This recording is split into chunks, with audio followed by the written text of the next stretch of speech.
নমস্কাৰ আপোনালোক সকলোকে পুনৰবাৰ স্বাগতম নাজমাই মজিদ বন্ধুসকল বলগতে চাওক আজি 9টা গুৰুত্বপূৰ্ণ খবৰ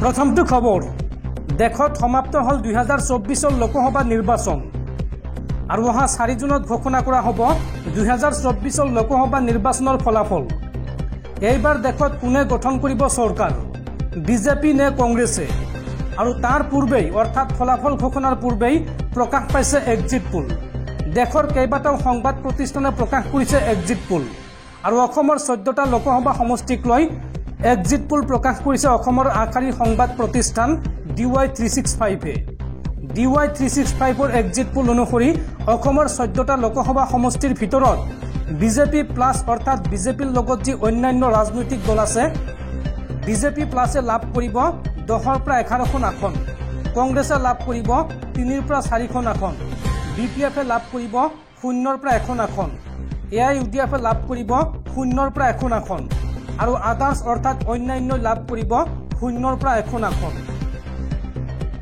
আৰু লগতে নৰ্থ ইষ্ট অৰ্থাৎ উত্তৰ পূৰ্বাঞ্চলক লৈ এক্সিট পোল প্ৰকাশ কৰিছে APPৰ সমীক্ষা অনুসৰি উত্তৰ পূৰ্বাঞ্চলত NDA লাভ কৰিব 16ৰ পৰা 21খন আসন ইণ্ডিয়া এলায়েন্সে লাভ কৰিব 3ৰ পৰা 7খন আসন আৰু আদাৰ্স অৰ্থাৎ অন্যান্য লাভ কৰিব 1ৰ পৰা 2খন আসন আৰু সৰ্বভাৰতীয় পৰ্যায়ত এক্সিট পোল প্ৰকাশ কৰিছে জি নিউজৰ এক্সিট পোল অনুসৰি সৰ্বভাৰতীয় পৰ্যায়ত অৰ্থাৎ দেশত NDA লাভ কৰিব 353ৰ পৰা 367খন আসন ইণ্ডিয়া এলায়েন্সে লাভ কৰিব 118ৰ পৰা 133খন আসন আৰু আদাৰ্স অৰ্থাৎ অন্যান্য লাভ কৰিব 43ৰ পৰা 68খন আসন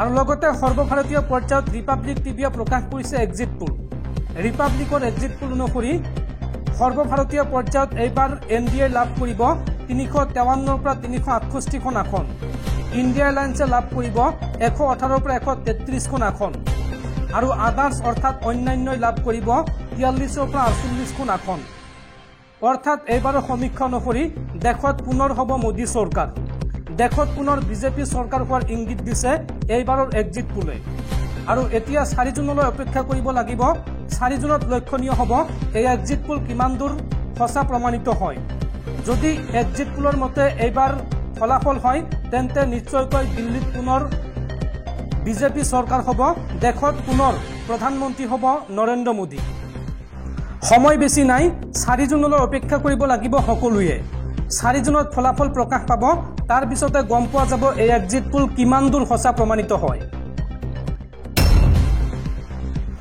পৰৱৰ্তী খবৰ ধাৰাসাৰ বৰষুণৰ পিছতে দেশত পুনৰ বৃদ্ধি পাইছে তাপমাত্ৰা আৰু প্ৰচণ্ড গৰমৰ বাবে বিগত 24 ঘণ্টাত দেশত 55 জন লোকৰ মৃত্যু হৈছে বৰষুণৰ পিছতে দেশত বৃদ্ধি পাইছে তাপমাত্ৰা প্ৰচণ্ড গৰমৰ বাবে বিগত 24 ঘণ্টাত দেশত 55 জন লোকৰ মৃত্যু হৈছে উৎকট গৰমে দহিছে দেশবাসী দেশৰ কেইবাখনো ৰাজ্যত 50 ডিগ্ৰীতকৈ অধিক হৈছে তাপমাত্ৰা বিহাৰত প্ৰচণ্ড গৰমত বিগত 24 ঘণ্টাত 32 জন লোকৰ মৃত্যু হৈছে উৰিষ্যাত উৎকট গৰমত বিগত 24 ঘণ্টাত 10 জন লোকৰ মৃত্যু হৈছে বিগত 24 ঘণ্টাত উত্তৰ প্ৰদেশত 6 জন লোকৰ মৃত্যু হৈছে ৰাজস্থানত গৰমত বিগত 24 ঘণ্টাত 5 জন লোকৰ মৃত্যু হৈছে আৰু অসমত পুনৰ বৃদ্ধি হ'বলৈ ধৰিছে গ্ৰীষ্ম প্ৰবাহ পৰৱৰ্তী খবৰ দুদিনৰ পাছত ধ্যান ভংগ কৰি বিবেকানন্দ ৰক মেমৰিয়েলৰ পৰা ওলাই আহিল প্ৰধানমন্ত্ৰী নৰেন্দ্ৰ মোদী প্ৰধানমন্ত্ৰী মোদীয়ে প্ৰায় 45 ঘণ্টা অৰ্থাৎ দুদিন ধৰি ধ্যান কৰাৰ পাছত শনিবাৰে দুপৰীয়া ধ্যান ভংগ কৰে ইয়াৰ পিছত তেওঁ বিবেকানন্দ ৰক মেমৰিয়েলৰ পৰা নীলা কুৰ্তা আৰু বগা ধুতি পিন্ধি ওলাই আহে শনিবাৰে দেশত অনুষ্ঠিত হৈছিল লোকসভা নিৰ্বাচনৰ অন্তিম পৰ্যায়ৰ ভোটগ্ৰহণ আৰু ইফালে দিনৰ 3:15 সংবাদ সংস্থা ANR তৰফৰ পৰা এটা ভিডিঅ' মুকলি কৰা হয় য'ত মোদীক ধুতি কুৰ্তা পিন্ধি মন্দিৰৰ পৰা ওলাই অহা দেখা গৈছে আৰু ইয়াৰ পূৰ্বে শনিবাৰে পুৱা কন্যাকুমাৰীত প্ৰধানমন্ত্ৰীৰ আন এটা ভিডিঅ' মুকলি কৰা হয় এই ভিডিঅ'টো মুকলি কৰে বিজেপিয়ে ভিডিঅ'টোত দেখা গৈছে যে সূৰ্যোদয়ৰ সময়ত প্ৰধানমন্ত্ৰী মোদীয়ে সূৰ্য প্ৰণাম আগবঢ়াইছে আৰু কেতিয়াবা বেদীৰ সন্মুখত বহি প্ৰণায়াম কৰে। উল্লেখযোগ্য যে বৃহস্পতিবাৰে সন্ধিয়া বিবেকানন্দ ৰক মেমৰিয়েলত ধ্যানত বহিছিল প্ৰধানমন্ত্ৰী মোদী আৰু শনিবাৰে দুপৰীয়ালৈকে এই ধ্যান চলি থাকে।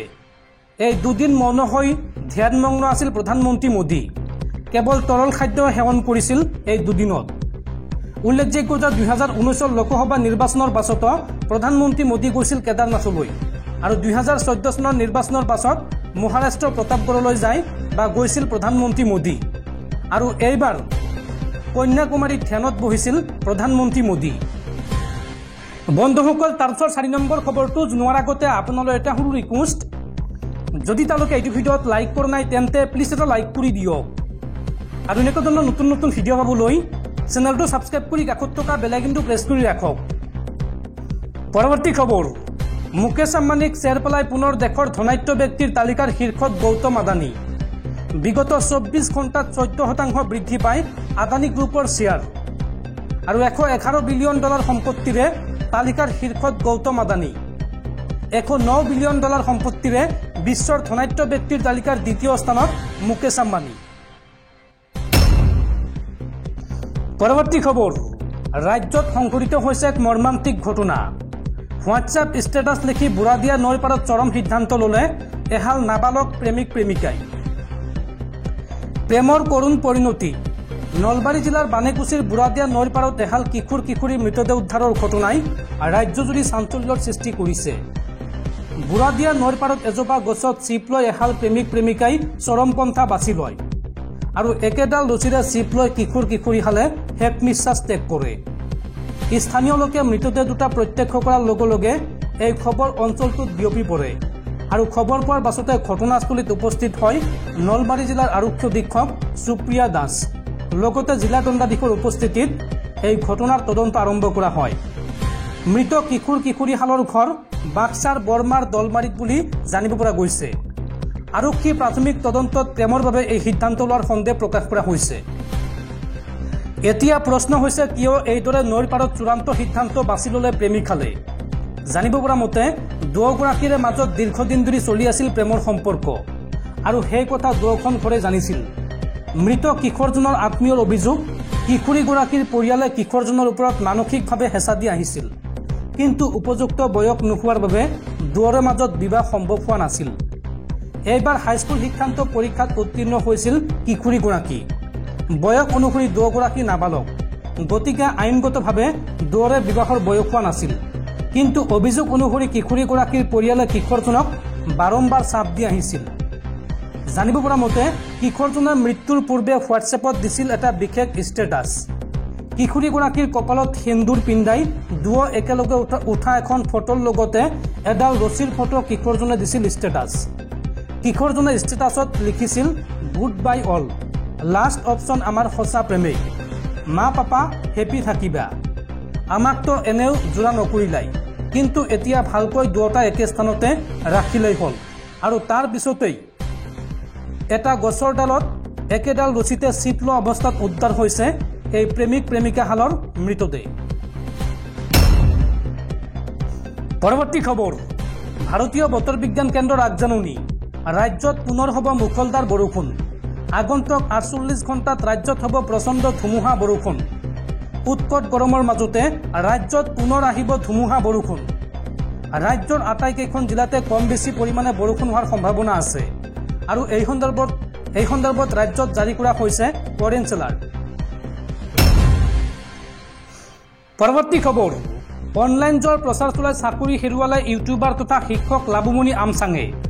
অৱশেষত নিলম্বন কৰা হ'ল ইউটিউবাৰ তথা শিক্ষক লাবুমণি আমচাঙক। মৰিগাঁও জিলা শিক্ষা বিভাগে নিলম্বন কৰে শিক্ষক লাবুমণিক। ইউটিউবাৰ তথা শিক্ষক লাবুমণি আমচাঙক নিলম্বন। মৰিগাঁও জিলা শিক্ষা বিভাগে চাকৰিৰ পৰা নিলম্বন কৰে শিক্ষক লাবুমণিক। নিজৰ ইউটিউব চেনেলত অবৈধ জোৱাৰ প্ৰচাৰ চলাইছিল লাবুমণিয়ে আৰু 1 জুনৰ ভিতৰত কাৰণ দৰ্শোৱাৰ জাননী দিয়া হৈছিল শিক্ষকগৰাকীক। কিন্তু এই পৰ্যন্ত লাবুমণিয়ে দিয়া নাছিল বা দিয়া নাই কোনো ধৰণৰ উত্তৰ আৰু অৱশেষত শিক্ষা বিষয়াই তাৎক্ষণিকভাৱে নিলম্বন কৰে শিক্ষক লাবুমণিক।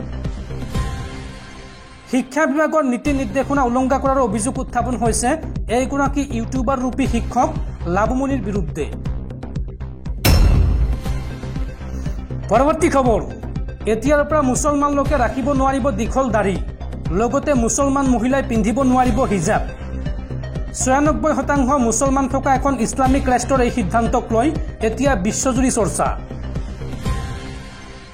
মুছলমান বসতি প্ৰধান দেশত নিষিদ্ধ হ'ল দীঘল দাঢ়ি আৰু হিজাব। দীঘল দাঢ়ি ৰখা আৰু হিজাব পিন্ধাত নিষেধাজ্ঞা জাৰি এখন ইছলামিক ৰাষ্ট্ৰৰ। ৯৬% মুছলমান থকা এখন ইছলামিক দেশৰ এই সিদ্ধান্তক লৈ এতিয়া বিশ্বজুৰি চৰ্চা। পুৰুষে মুখ পৰিষ্কাৰ আৰু দাঢ়ি কাটি ৰখাটো বাধ্যতামূলক আৰু ১৮ বছৰ বয়সৰ তলৰ কোনো কিশোৰে অংশ ল'ব নোৱাৰিব কোনো ধৰণৰ ধৰ্মীয় অনুষ্ঠানত। কেৱল অন্ত্যেষ্টিক্ৰিয়া অনুষ্ঠানতহে অংশ লোৱাৰ বাবে অনুমতি দিয়া হৈছে। তাজিকিস্তানত আৰোপ কৰা হ'ল এই কঠোৰ নিৰ্দেশনা আৰু এই ইছলামিক ৰাষ্ট্ৰখনৰ এই সিদ্ধান্তক লৈ এতিয়া বিশ্বজুৰি আৰম্ভ হৈছে চৰ্চা।